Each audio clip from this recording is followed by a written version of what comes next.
Hello बच्चों, तो आज हम लोग पढ़ेंगे अध्याय नंबर 11 चतुर्भुजों को समझना। ठीक है, हेडिंग डाल लो।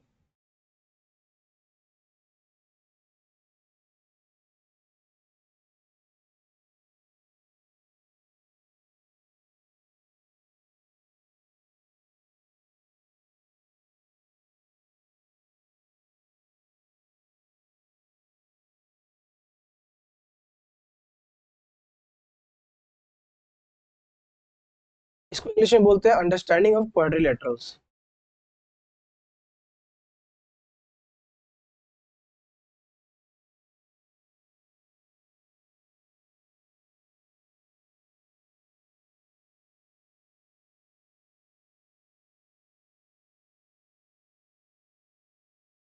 चतुर्भुज, चतुर्भुज क्या होता है? चार रेखाओं से बनी बंद आकृति को हम लोग चतुर्भुज बोलते हैं। लेकिन अगर संख्या बढ़ा दिया जाए भुजाओं का, अगर 5 भुजाएं ला दे तो उसको पंचभुज बोलेंगे। 5 भुजाओं से बनने वाली आकृति को पंचभुज बोलेंगे। 6 भुजाओं की आकृति को षटभुज बोलेंगे। इसी तरह बहुत सारे भुजाओं को एक साथ अगर रखा जाए एक ग्रुप में बहुत सारी आकृतियों को, तो उसको उस ग्रुप को बोलेंगे हम लोग बहुभुज। ठीक है, इसमें क्या आएगा? चतुर्भुज आएगा, पंचभुज आएगा, षटभुज आएगा। बहुत सारी भुजाओं वाले आकृतियों का ग्रुप को हम लोग बोलते हैं बहुभुज, जिसको इंग्लिश में बोलते हैं पॉलीगन।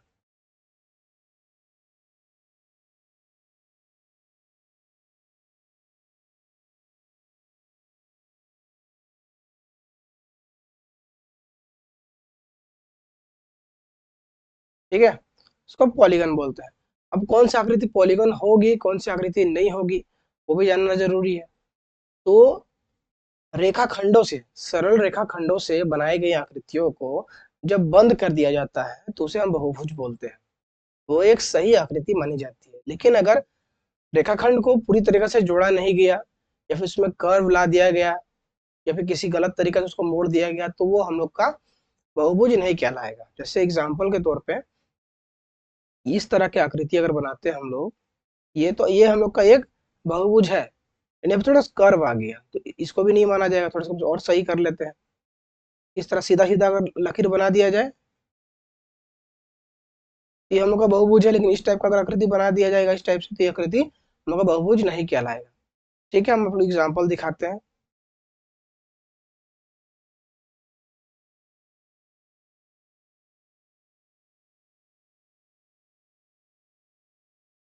देखो यहाँ पे है ना, बहुभुज, बहुत भुजाओं वाला। इस तरह की आकृतियों को हम लोग बहुभुज मान सकते हैं। इस तरह की आकृतियों को हम लोग बहुभुज नहीं मानेंगे। ठीक है, देखो ये कंप्लीटली लॉक किया गया, कंप्लीटली इसको बंद किया गया, तो इसको हम लोग बोलेंगे बहुभुज है। ठीक है, उसी तरह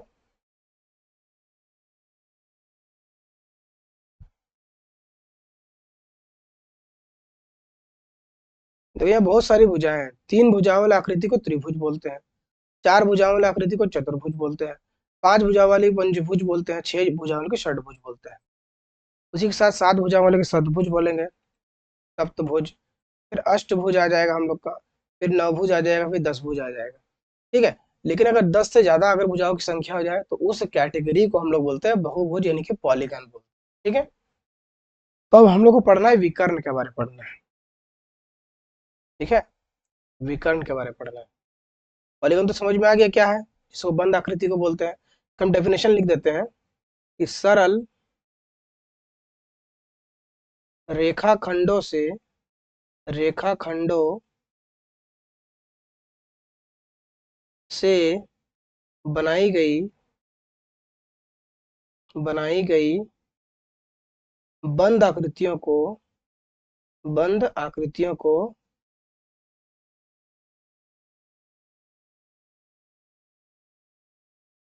बहुभुज कहते हैं।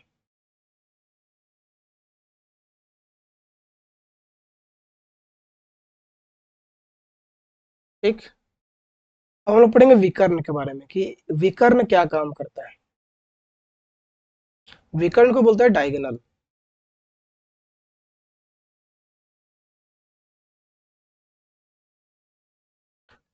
इसका अर्थात क्या होता है, इसका मतलब कि अगर एक फिगर है, जैसे हम लोग आयत बना लेते हैं, ये हम लोग का आयत है। ठीक है, अगर इस शीर्ष से इस शीर्ष पे अगर मिला दिया जाए और इस शीर्ष से इस शीर्ष पे अगर मिला दिया जाए,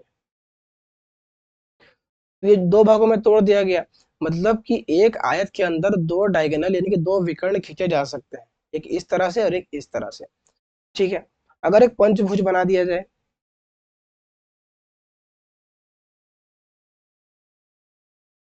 ये हम लोग को पांच भुजा वाला आकृति है। अगर कोई बोलेगा इसके अंदर कितना हम लोग को विकर्ण बनेगा, तो हम लोग बनाने की कोशिश करते हैं। एक यहाँ मिला देते हैं, पहले हम थोड़ा सा कलर चेंज करते हैं। एक यहाँ पे मिलेगा, फिर एक यहाँ पे मिलेगा, फिर एक यहाँ पे मिलेगा, फिर एक यहाँ पे मिलेगा, और फिर एक यहाँ पे मिलेगा। तो हम लोग बिना इस चित्र को बनाए भी हम लोग बता सकते हैं कि पांच भुजा वाला आकृति में कितना विकर्ण बनेगा। अभी फिलहाल कितना बना है देखते हैं। एक, दो, तीन, तीन हो गया ना, चार, और ये एक पांच, पांच विकर्ण बनेगा पांच भुजा वाला आकृति। तो इसका एक फॉर्मूला होता है जिससे हम लोग पता चलेगा कि कितना विकर्ण किसी आकृति के अंदर हो सकता है। तो उसको हम लोग बोलते हैं विकर्णों की संख्या, विकर्णों की संख्या। इसको हम लोग दिखाते हैं n n-3/2 से, जहां जो n है ना, n है वो भुजाओं की संख्या है, भुजाओं की संख्या है। जैसे n, यहाँ पे कितना भुजा है, एक आयत में कितना भुजा होता है, चार भुजा होता है। तो हम लोग क्या करेंगे, प्रैक्टिकल करके देखते हैं एक बार। तो चार, और फिर चार में गया तीन तो बचेगा एक, और बचा दो, दो से काटेंगे तो कितना आ जाएगा, दो एक कम दो, यानी कि एक आयत में दो डायगोनल बनेगा। वो तो बनता हुआ दिख रहा है हम लोग को, यानी सही है। हम लोग डालते हैं पंचभुज का, ये पांच भुजा वाला आकृति में कितना विकर्ण बनता है। तो एन में डालो पांच, फिर डाल दो पांच -3/2, सॉल्व करो इसको तो पांच, पांच में गया तीन तो बचेगा दो, और यहाँ पे दो, दो से दो कट जाएगा तो बचेगा पांच, यानी कि पांच भुजा वाला आकृति में पांच विकर्ण बनेगा, जो कि हम लोग का आंसर आ रहा है। ठीक है, ये फॉर्मूला को आप लोग को नोट कर लेना है। इससे हम लोग विकर्ण निकाल सकते हैं कि किसी फिगर फिगर के अंदर कितना विकर्ण बनेगा। ठीक है, इसके बाद हम लोग पढ़ेंगे अवतल और उत्तल बहुभुज।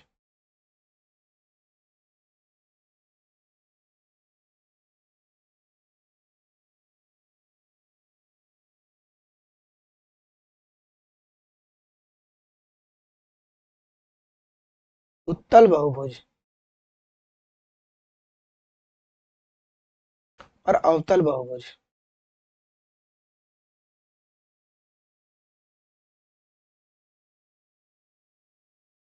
उत्तल बहुभुज को इंग्लिश में बोलते हैं कॉन्वेक्स पॉलीगन,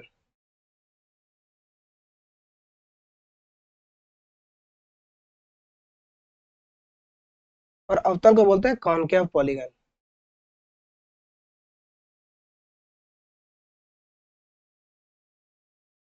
इसका अर्थार्थ मतलब क्या होता है, उत्तल बहुभुज का मतलब क्या है, इस शब्द का मतलब क्या है। तो अगर कोई फिगर है, जैसे एक आयत बना के दिखाते हैं आप लोग को। अगर कोई फिगर है जिसका जो डायगोनल है, जो विकर्ण उसके अंदर बन रहा है, तो उसका अंदर बनता है कि नहीं। अगर विकर्ण अंदर बनेगा फिगर के तो उसको बोलेंगे उत्तल बहुभुज है, और अगर फिगर के बाहर डायगोनल बनेगा तो उसको बोलेंगे अवतल बहुभुज है। अब इस तरह के फिगर्स के अंदर क्या बाहर बनता है हम लोग का डायगोनल, इस तरह का। ठीक है ना, तो डायगोनल इधर बनेगा इस साइड पे, इसको जोड़ने के लिए। इधर तो और बन नहीं सकता है, बाहर बनेगा। ठीक है, तो इसको हम लोग बोलेंगे अवतल बहुभुज यानी कि कॉनकेव पॉलीगन। जिसके बाहर में विकर्ण बनेगा वो कॉनकेव हो गया, अवतल हो गया। जिसके अंदर में बनेगा उत्तल हो गया, कॉन्वेक्स हो गया। ठीक है, हम लोग पढ़ेंगे सम और विषम। सम बहुभुज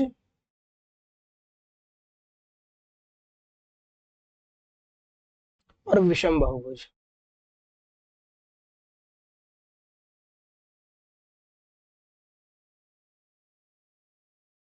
सम को बोलते हैं रेगुलर पॉलीगन और विषम को बोलते हैं इररेगुलर पॉलीगन। ठीक है, अब लिख देते हैं हम।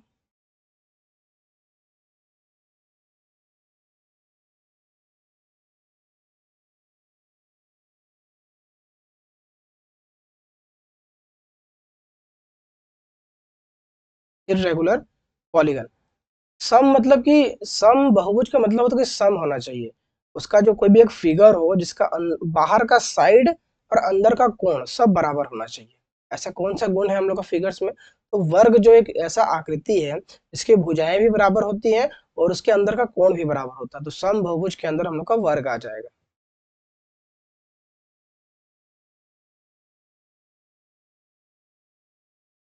ठीक है, ये हम लोग का वर्ग है, इसके अंदर का कोण बराबर होता है। और विषम में क्या आ जाएगा? आयत आ जाएगा। आयत में भले ही उसके अंदर के कोण 90 डिग्री के हों, लेकिन उसका बाहर का भुजा आपस में, ये दोनों आपस में बराबर होगा, ये दोनों आपस में बराबर होगा, ये विषम बहुभुज के अंदर आता है। ठीक है, या तो फिर एक समकोण त्रिभुज ले लेते हैं। समकोण त्रिभुज में क्या होता है? ये सब साइड अलग अलग होता है, अलग अलग लंबाई का, ये भी विषम हो जाएगा। ठीक है, समझ में आ गया। इसके बाद हम लोग लास्ट चीज पढ़ेंगे, बहुभुजों का कोण योग गुण। एक सेकंड।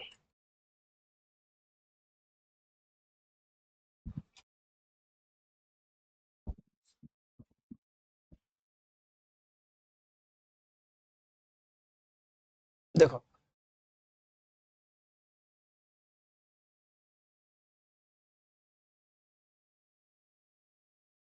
बहुभुजों का अंतः एवं बाह्य बाह्य कोण का गुणधर्म।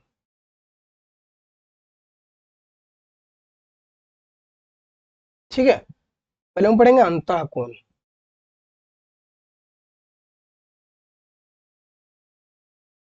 उसके बाद पढ़ेंगे बाह्य कोण।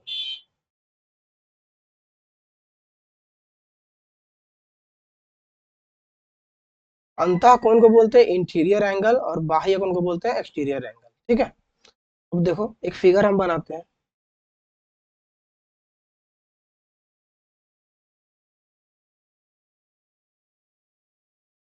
एक फिगर है, अब हम लोग को जानना है कि एक फिगर जो होता है उसके अंदर, आकृति के अंदर कितना डिग्री का एंगल बनता है, वो कैसे हम लोग जानेंगे? उसका डेरिवेशन करते हैं। देखो कैसे वो आता है। देखो पहले क्या करते हैं, इस फिगर को हम दो भागों में तोड़ते हैं। तोड़ दिए, अब इसका नेमिंग कर देते हैं, ए बी सी डी। यहाँ पे कुछ एंगल्स बनेंगे, जैसे angle 1, angle 2, angle 3, angle 4, angle 5 और एंगल 6। अब यहाँ पे हम लोग पढ़ चुके हैं कि त्रिभुज के अंदर जो एंगल बनता है ना, वो टोटल 180 डिग्री का होता है। ये हम लोग पिछली कक्षा में पढ़े हुए हैं, क्लास 6 में, 7 में। ठीक है, तो यहाँ ये बात समझ में आती है कि ये एक त्रिभुज बना कि नहीं बना। ये एक त्रिभुज है, ये पूरा आकृति एक त्रिभुज है। ए डी सी जो एक त्रिभुज है, जिसके अंदर का कोण कितना बनेगा? 180 डिग्री का बनेगा। मतलब कि त्रिभुज ए डी सी में angle 1, angle 2, angle 3, angle 1, angle 2 और एंगल 3 को जब जोड़ेंगे तो कितना डिग्री आएगा? 180 डिग्री आएगा।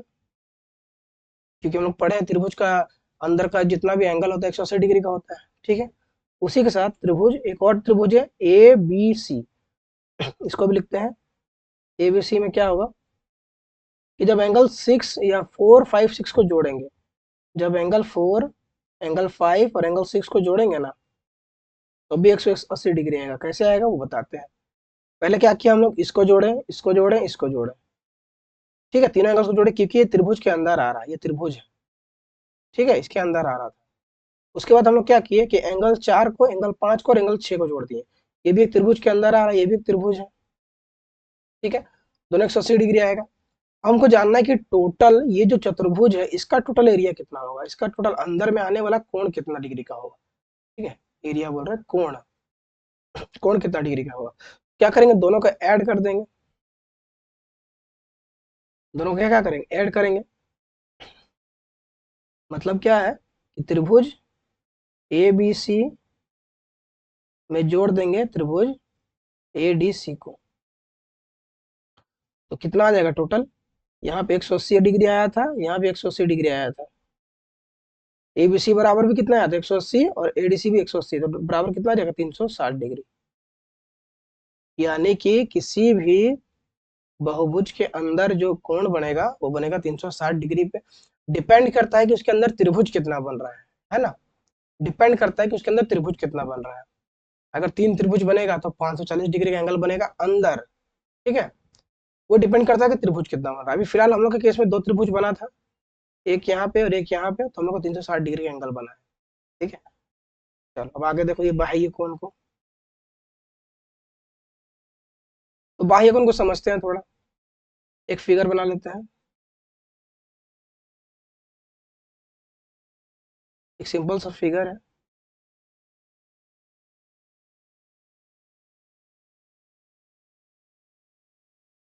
एक टाइप का हम लोग का फिगर बना, ठीक है। अब क्या करते हैं, इसको हम लोग को नेमिंग कर देते हैं। एंगल 1, एंगल 2, ऐसा नाम दे देते हैं। 1 2 हो गया ना, 3 4, और बस इसको 5 6 दे देते हैं। 5 6। तो यहाँ पे नोटिस करो कि किसी भी सरल रेखा के अगर अंदर में एक ऐसा एंगल बनता हो, तो ये पूरा कितना डिग्री का बनता है, 180 डिग्री का बनता है। इसको हम लोग बोलते हैं रैखिक युग्म। तो यहाँ पे क्या कर सकते हैं कि एंगल 1 और एंगल 2 को जब जोड़ते हैं ना, तो आएगा 180 डिग्री। ठीक है, उसी तरह एंगल 2 और एंगल 4, एंगल 2 का है, एंगल 2 तो है नहीं, एंगल 2 तो जोड़ दिया। 4 और 3 को, यानी कि 3 और 4 को जब जोड़ेंगे ना, तब भी 180 डिग्री आएगा। और एंगल 5 और 6 को जोड़ेंगे तब भी कितना डिग्री आएगा, 180 डिग्री आएगा। और ये कौन से रीजन से आएगा, रैखिक युग्म से। रैखिक युग्म से आएगा। अब हम टोटल करेंगे सारे एंगल्स को, तो क्या आएगा, आएगा 540 डिग्री। टोटल सारे एंगल्स को करेंगे कितना आएगा, 540 डिग्री। हम लोग को पता है कि एक त्रिभुज के अंदर कितना डिग्री का एंगल बनता है। ये जो त्रिभुज है हम लोग का, ये जो त्रिभुज है, इसके अंदर कितना डिग्री का एंगल बनता है, 180 डिग्री का एंगल बनता है। तो हम लोग क्या करेंगे ना कि टोटल 540 डिग्री में घटा देंगे 180 डिग्री अंदर वाले एंगल, तो बाहर वाला एंगल बच जाएगा टोटल, 360 डिग्री आ जाएगा। यानी कि बाह्य कोणों का ये जो योग होता है ना, वो 360 डिग्री होता है। अंदर का 360 होता है, डिपेंड करता है कितना हम लोग का ट्राइंगल बन रहा है, कितना उसमें त्रिभुज बन रहा है। और बाहर में क्या, हमेशा 360 डिग्री होगा, चाहे आकृति कितना भी बड़ा हो, कितना भी भुजा वाला हो, बाहर का जो एंगल बनेगा वो बनेगा 360 डिग्री टोटल। ठीक है, अब करेंगे क्वेश्चन को स्टार्ट। इतना ही बातें पढ़ना था। एक बार क्या करो, पूरा स्क्रीनशॉट ले लेना है, सारा चीज को स्क्रीनशॉट ले लेना है और बढ़िया से नोट्स बनाना है। ठीक है, चलो।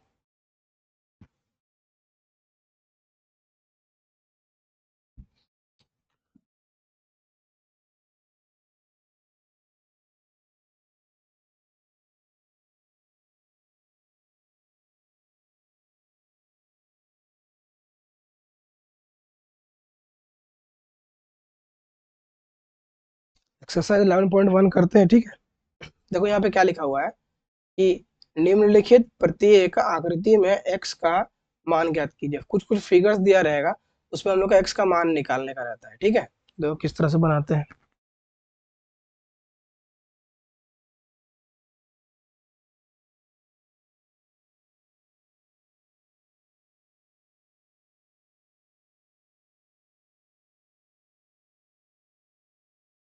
देखो इस आकृति में हम लोग क्या x का मान निकालना है, तो x ना यहाँ पे होना चाहिए था, जो बुक वाला इधर डाल दिया है। याद रखना कि यहाँ पे x है, ठीक है ना, इस जगह पे x है। अब किस तरह से निकालेंगे, तो हल करते हैं। देखेंगे चूंकि बाहर का कोना का योग कितना होता है, 360 डिग्री होता है। लिखेंगे बहुभुज के, बहुभुज के बाह्य कोणों का योग 360 डिग्री होता है। ठीक है, अब सबको जोड़ देंगे। 140 डिग्री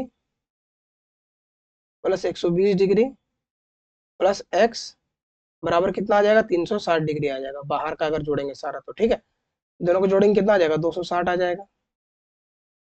प्लस x बराबर 360 डिग्री। x बराबर कैसे निकालेंगे, 360 डिग्री माइनस इधर आ जाएगा 260 डिग्री, हट क्या जाएगा, 100 डिग्री आंसर। ठीक है, ये हम लोग का पहला आंसर है, 100 डिग्री इस तरह से निकालना था। समझ में आया? चलो।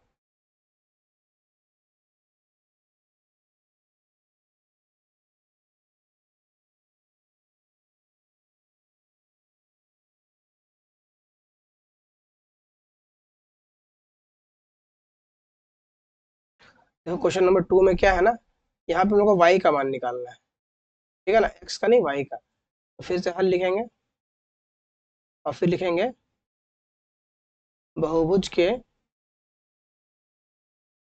बहुभुज के बाह्य कोणों का योग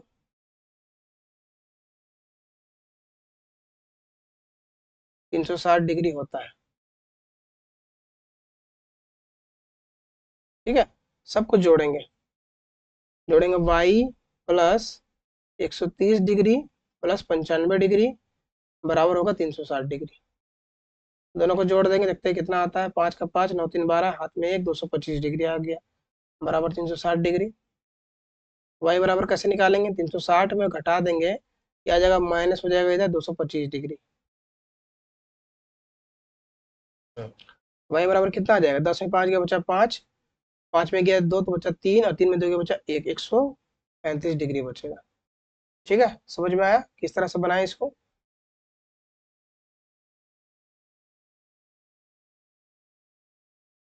ठीक है, ये हम लोग का आंसर है।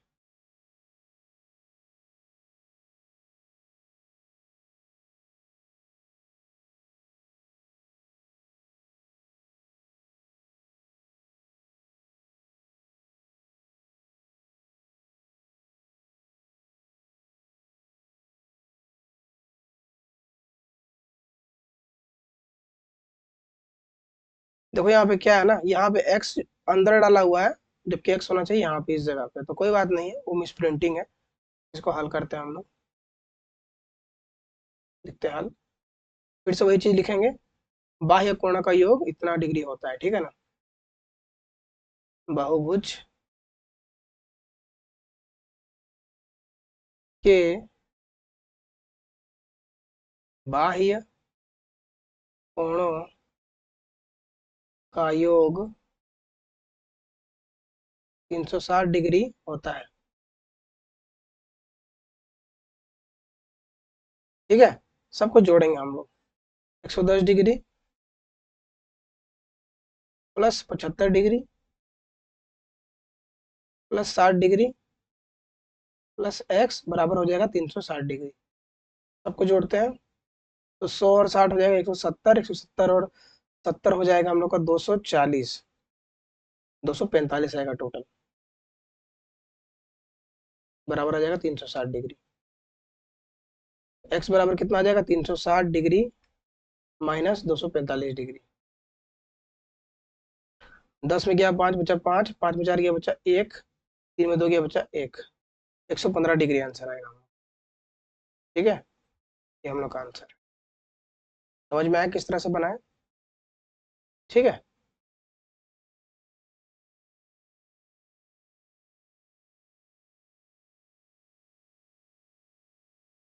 ठीक है, चलो इसको मिटाते हैं।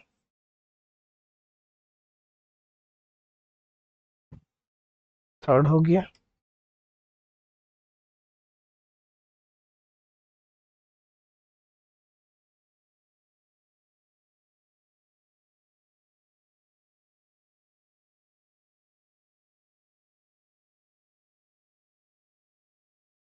ये थोड़ा क्वेश्चन अलग टाइप का है, देखो इसका अंदर में सारा कौन बन रहा है, और 5 भुजाओं में ना, अगर किसी आकृति का 5 भुजा होता है तो उसके अंदर का जो कौन बनता है वो 540 डिग्री बनता है। ठीक है, कैसे बनता है पता है, क्योंकि यहाँ पे एक त्रिभुज बन जाएगा, यहाँ पे एक त्रिभुज बन जाएगा, तो 1 2 3 त्रिभुज बनेगा तो कितना हो जाएगा, 180 दिया होता है 540, तो उतना आ जाएगा। लिखेंगे पंचभुज के पंचभुज के भुज के अंतः कोणों का योग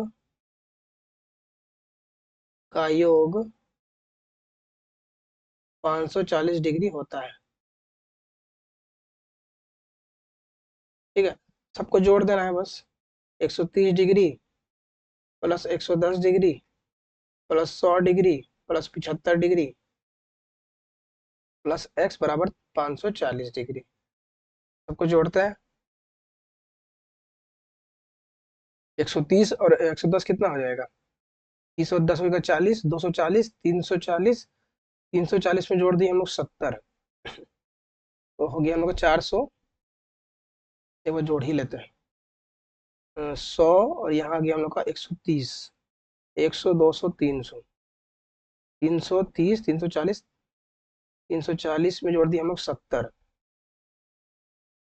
तो हो गया 7 4 11, 410, 415 आएगा टोटल।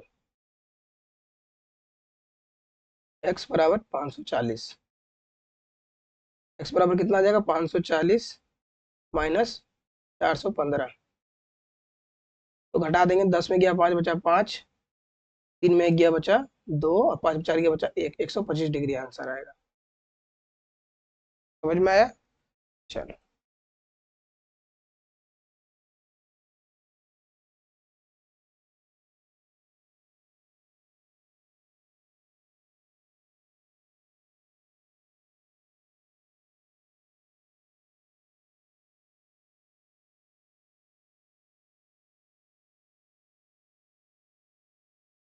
देखो इसका भी बाहर का ही एंगल निकालना है, तो बाहर वाले में कोई दिक्कत नहीं होगा, सिर्फ लिख देना 360 डिग्री होता है। ठीक है, सेकंड रुको।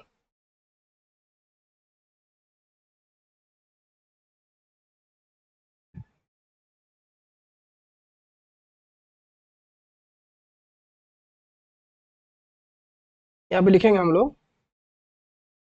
चूंकि बहुभुज के बाह्य कोणों का योग जो होता है कितना डिग्री होता है? 360 डिग्री।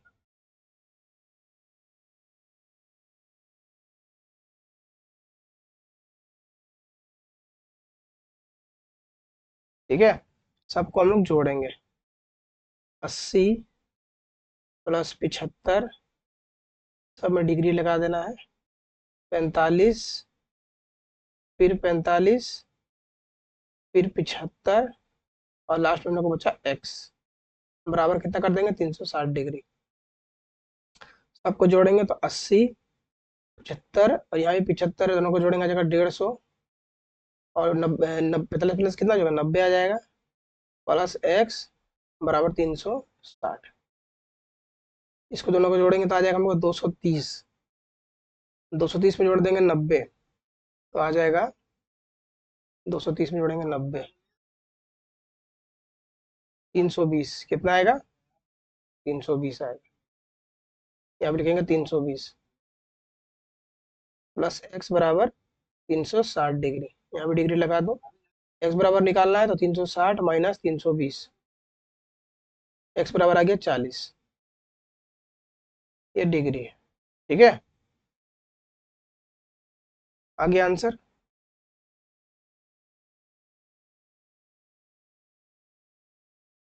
5 नंबर कंप्लीट हो गया। 6 नंबर देखो।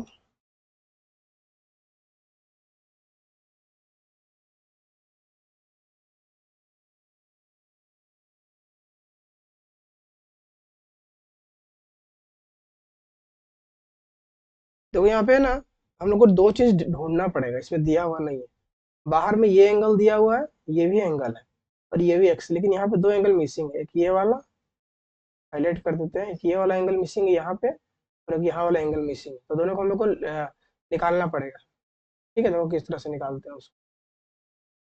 लिखो पहले हल। ठीक है, अब क्या करेंगे ना, यहाँ पे इस जगह पे तो कुछ है नहीं और इस जगह पे भी नहीं है, तो ए और बी मान लेते हैं। इसको ए मान लेते हैं, तो यहाँ पे बी मान लेते हैं। ठीक है, अब क्या, जब ए और 100 को जोड़ेंगे, जब एंगल ए जोड़ेंगे 100 को, तो बराबर आएगा 180 डिग्री। क्यों आएगा? क्योंकि यहाँ पे इस तरह जब रेखा होती है ना, इस तरह का, इसके बीच में 180 डिग्री का एंगल बनता है, कारण होता है रैखिक युग्म। यहाँ पे सिंपल लिख दो रैखिक युग्म।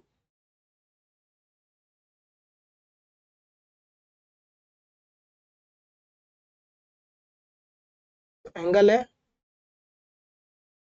100 में घट गया 100, एंगल ए बराबर कितना आ गया 80 डिग्री।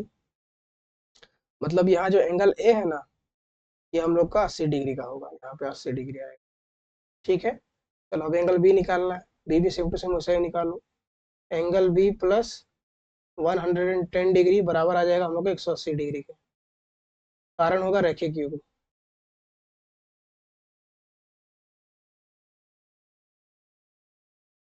तो एंगल बी है 180 डिग्री में घटा देंगे 110 डिग्री, आ जाएगा हम लोग का एंगल बी बराबर 70 डिग्री।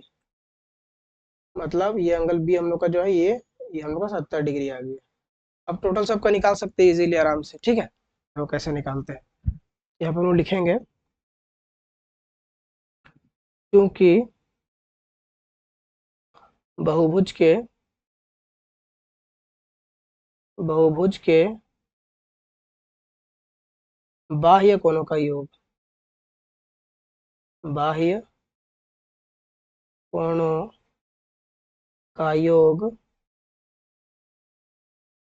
360 डिग्री होता है। ठीक है, अब बस सम कर देंगे, टोटल सारा चीज निकालेंगे, देखते हैं। देखते हैं ए एंगल ए बराबर कितना आ गया 80 डिग्री, लिखो 80 डिग्री, फिर 75 डिग्री है, फिर बी बराबर निकालें 70 डिग्री, 70 लिख दो, फिर आ गया हम लोग का 75 डिग्री यहाँ पे फिर से, और फिर हम लोग का एक्स है बराबर 360 डिग्री। सॉल्व करेंगे तो 80 और 70 कितना होता है 150, और 75 75 कितना होता है 150, प्लस एक्स बराबर 360 डिग्री। दोनों को जोड़ेंगे आ जाएगा 300, प्लस एक्स बराबर 360 डिग्री। एक्स बराबर कैसे निकालेंगे, 360 में घट जाएगा हम लोग का 300, एक्स बराबर आ जाएगा हम लोग का 60 डिग्री। समझ में आया किस तरह से बनाए इसको।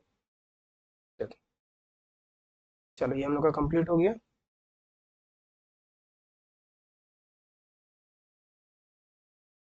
सिक्स हो गया कंप्लीट।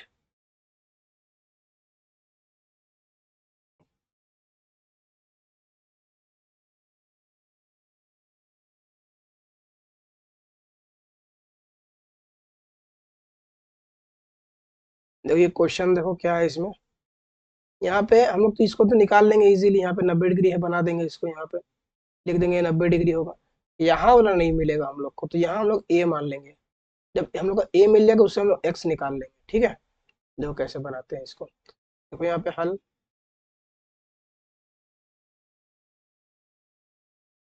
लिखो पंचभुज के, ये 5 भुजा वाला है ना, लेकिन चूंकि पंचभुज के पंचभुज के अंतः कोणों का योग, अंतः कोणों का योग 540 डिग्री होता है।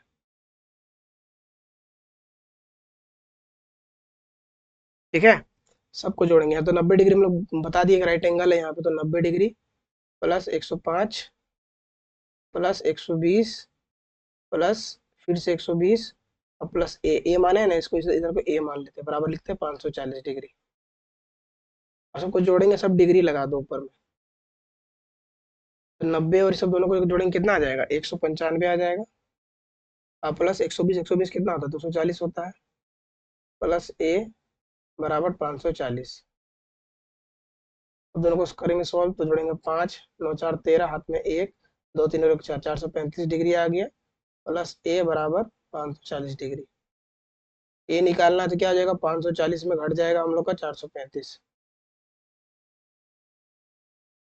10 में गया 5 बचा 5, 3 में 3 गया बचा 0। ठीक है, और 5 बचा गया बचा 1। हम लोग का आ गया ए बराबर 105 डिग्री आ गया, ये हम लोग का ए निकल गया। एक्स तो निकला नहीं, एक्स निकालेंगे तो लिखेंगे हम लोग, जब एक्स और ए जोड़ेंगे तो आएगा 180 डिग्री, क्योंकि यहाँ पे रैखिक युग्म बन रहा है।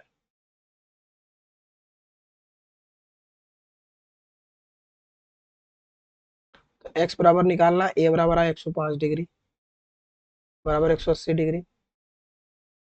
तो 180 माइनस 105, एक्स बराबर कितना आ जाएगा, 10 में गया 5 बचा 5, यहाँ बचा 7, 75 डिग्री। एक्स बराबर कितना आ जाएगा हम लोग का, 75 डिग्री आंसर आ जाएगा। समझ में आया किस तरह से बनाए इसको। चलो आगे देखते हैं क्या क्वेश्चन है।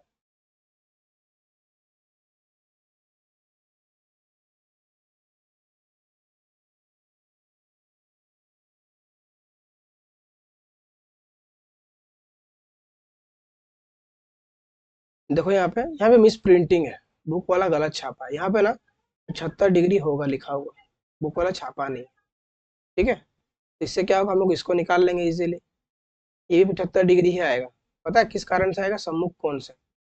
ये पढ़ेंगे सम्मुख कोण क्या होता है, ये आने वाले चैप्टर में पढ़ेंगे। फिलहाल अभी क्या करो, ऐसे लिखो आराम से।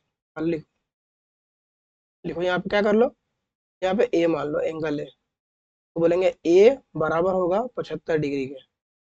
ये दोनों आपस में बराबर होगा, कैसे, सम्मुख कोण लिख दो, सम्मुख कोण।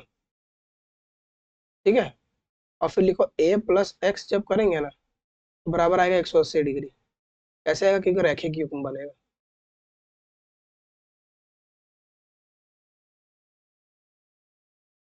ए का मिला है 75 डिग्री, एक्स नहीं मिला, एक्स का एक्स लिख दो, 180 डिग्री यहाँ पे। एक्स बराबर कितना आ जाएगा, 180 माइनस 75, तो घटाएंगे तो आ जाएगा हम लोग का 105 डिग्री। ठीक है, ये हम लोग का एक्स का वैल्यू आ गया। कुछ अलग टाइप से बनाना था, अब बुक में प्रिंटिंग नहीं किया हुआ तो वहाँ 75 लिख लेना है आप लोग। देखते हैं आगे और कितना कितना क्वेश्चन है, और 2 क्वेश्चन है, दोनों को साथ ही में बनाते हैं।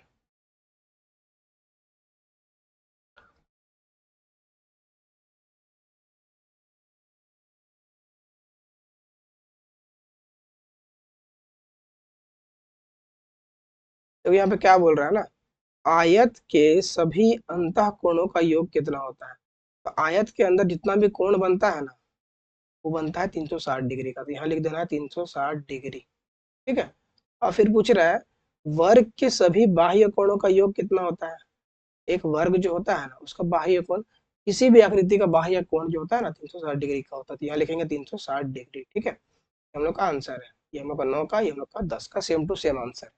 ठीक है, तो इतना ही था हम लोग का क्वेश्चन एक्सरसाइज 11.1 में।